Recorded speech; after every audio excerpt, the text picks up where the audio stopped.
وجد کسے کہتے ہیں اور اجتماعی طور پر ذکر اذکار کے دوران وجد کا طاری ہونا کیا ہوتا ہے؟ وجد سارا تماشا ہے جی. وہ تو لوگوں کو جو ہے وہ جناب انڈین گانوں پہ بھی وجد ہو جاتا ہے. آبدہ پروین بال کھول کے ناچ رہی ہوتی ہے تو وہ اس کو سننے والوں کو بھی اب وجد ہو جاتا ہے.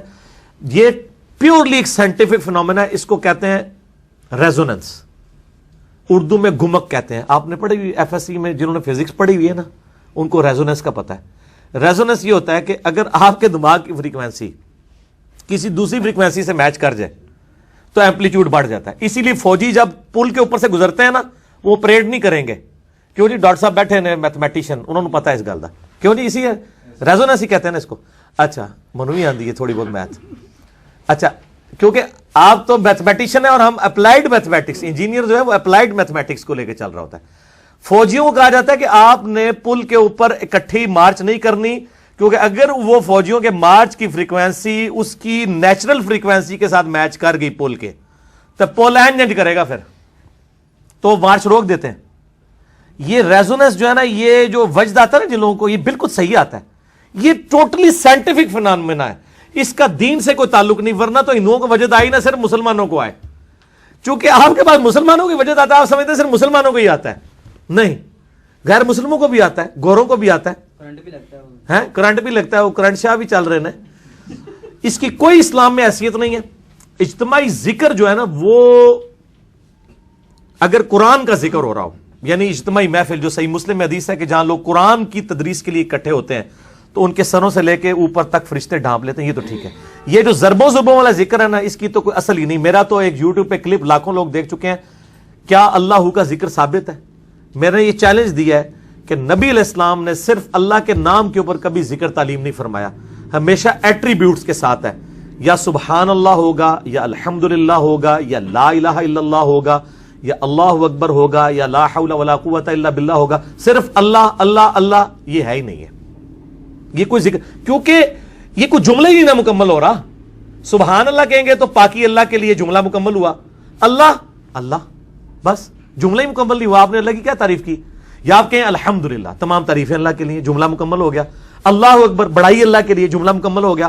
لا حول ولا قوت الا باللہ, نہیں ہے برائی سے بچنے کی طاقت اور نہ ہی نیکیوں پہ استقامت کی طاقت مگر اللہ کی توفیق سے. صرف اللہ, یہ تو جملہ ہی مکمل نہیں ہے. یہ تو اللہ کا ذکر نہیں ہے. ذکر میں ہوتا ہے آپ تعریف کسی کی کر رہے ہوتے ہیں, کسی کو ایٹریبیوٹس دے رہے ہوتے ہیں, تو یہ جملہ تو ہے ہی نہیں ہے. اور میں نے چیلنج کیا, الحمدللہ آج تک چیلنج قائم ہے, کوئی نکال نہیں سکا اللہ کے فضل سے. ٹھیک ہے جی. ہاتھ ملاتے ہیں وہ اپنے پیر کے ساتھ, اور کرنٹ لگتا ہے, اور وہ ایسے بڑے زور سے. اور سر یہ کوئی دینی مسئلہ ہوتا تو ہم ضرور ڈسکس کرتے ہیں. اس قسم کے کئی ہندوؤں والے مسئلے ہیں, وہ بھی ہم ڈسکس کر لیتے ہیں. اس کی دین میں کوئی حیثیت نہیں ہے. کرنٹ لگتا ہے نہیں لگتا, اس کا دین کے ساتھ کوئی تعلق نہیں ہے. ٹھیک ہے جی. ایپنٹزم ہے وہ ایک طرح سے دین, یہ میں بار بار کہتا ہوں, دین جب کوئی چیز آپ نے ثابت کرنی ہوگی وہ نبی علیہ السلام سے ثابت کرنی ہوگی. باقی آپ شعبہ بازیاں جتنی مرضی کرتے ہیں اس کو دین کر کے پریزنٹ نہ کریں. او جی دلوں کے حال جان لیتے ہیں. ہم کہتے ہیں یار دلوں کے حال تو بہت بڑی چیز ہے. میں اپنا میکینیکل انجینئرنگ کا فارمولہ لکھ کے دیتا ہوں کاغذ پہ, دنیا کا کوئی ولی پڑھ کے بتا دے اس کا, جس نے پہلے میکینک ہے وہ بس وہیں جی ہے نا, پروازہ ختم ہو گئی ہیں. میں انہوں نے لکھ کے دینا لیٹن لینگویج یہ فارمولہ لکھ دینا, یہ صرف تک کے پڑھ کے 10 دن. اور ان کا یہ دعویٰ ہے نا کہ ہمیں تو اللہ سکھاتا ہے. اللہ نے تو لیٹن آندی ہے نا, اللہ نے تو میکینیکل انجینئرنگ آندی ہے نا. انہوں نے میں کہا جی 4 آرڈر ڈیفرنشیل ایکویشن میتھمیٹکس دی لکھ کے نا سولوشن کرنے سے تھے قیامت تک نہیں کر سکتے. صرف پڑھ کے 10 دن کے لکھا کہ ہے کوئی بھی بزرگ ہے, کوئی بزرگ آ جائے سامنے, لیکن انہوں نے کسی دنیاوی تعلیم نہ حاصل کی تھی ہوئے, وہ اس کی وجہ سے پڑھ رہا ہوگا. ٹھیک ہے. اور اگر کسی نے میتھمیٹکس پڑھ لی ہوئی ہے, ادروائز نہیں. وہ بھی پڑھے آ جائے, انہوں بھی کوئی ایسی شے پڑھا دیں گے, وہ انشاءاللہ نہیں پڑھ سکے. ساڈے کو بہت کچھ ہے, ظاہر ایسی بھی تو پہنچے بزرگ ہے نا. ہاں. نبی علیہ السلام کے متعلق یہ کہنا یہ سب تمہارا کرم ہے آقا کے بات اب تک بنی ہوئی ہے, یہ کہنا درست ہے؟ بالکل غلط ہے. اگر کوئی اس نیت سے کہہ رہا ہے کہ وہ نبی صلی اللہ علیہ وآلہ وسلم کو آج مدد کے لیے پکار رہا ہے, اگر کوئی یہ اس نیت سے کہتا ہے کہ نبی علیہ السلام کی دعاؤں کی برکت سے امت پہ اجتماعی عذاب نہیں آیا, جو بخاری مسلم میں آتا ہے کہ میں نے 3 دعائیں کی, ایک قبول نہیں ہوئی, 2 ہو گئی ہیں. ان میں سے جو قبول ایک دعا ہوئی وہی ہے کہ کوئی ایسا اجتماعی عذاب نہ ہے کہ میری امت پوری ہمیشہ کے لیے ختم ہو جائے. اور جس دعا کو قبول نہیں کیا گیا وہ یہ تھی کہ میری امت آپس میں نہ لڑے, وہ دعا قبول نہیں ہوئی.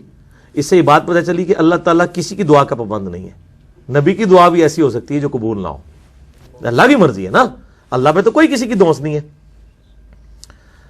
اور نبی علیہ السلام کو اس دعا کرنے سے بھی روک دیا گیا کہ یہ آپ نے دعا نہیں کرنی. جیسا کہ قرآن پاک میں آتا ہے حضرت نوح علیہ السلام نے اپنے کافر بیٹے کے لیے دعا کی تو اللہ تعالیٰ نے بڑے سخت لفظ استعمال کیے کہ نوح جاہلوں میں سے تو نہ ہو، کافر کے لیے دعا کر رہا ہے. پھر انہوں نے توبہ کی، قرآن پاک میں ان کی توبہ بھی نقل ہوئی. ٹھیک ہو گیا؟ تو اس طریقے سے اس معنوں میں کوئی لیتا ہے، لیکن ابھی ظاہر ہے چونکہ ہم جس معاشرے میں اس میں تو وہ کچھ اور ہی کہہ رہے ہوتے ہیں، وہ ہاذا من فضلی ربی کے اگینسٹ کہہ رہے ہوتے ہیں. ہاذا من فضلی ربی کہنا چاہیے. نبی علیہ السلام نے ان چیزوں سے منع فرمایا. یہ سخت گستاخ ہیں جو لوگ یہ باتیں کر رہے ہیں، کیونکہ ایک صحابی نے ابو داؤد میں ابن ماجہ میں حدیث ہے، شریک القاضی مدلس ہے لیکن سما کی تصریح سنن الکبریٰ البیہقی میں.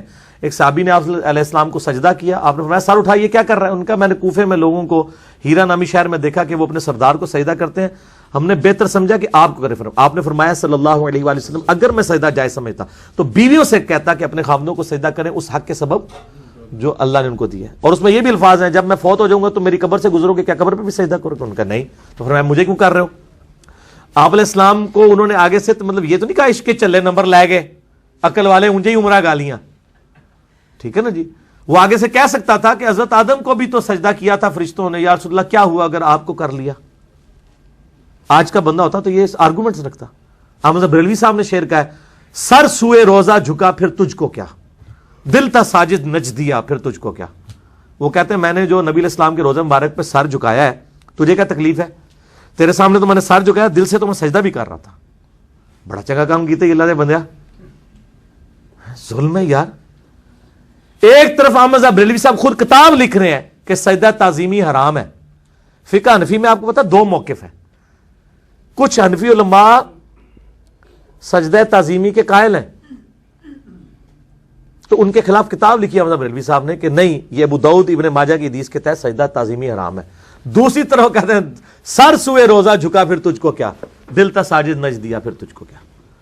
تو یہ شعر و شاعری کرتے رہیں، دین کے ساتھ اس کا کوئی تعلق نہیں ہے.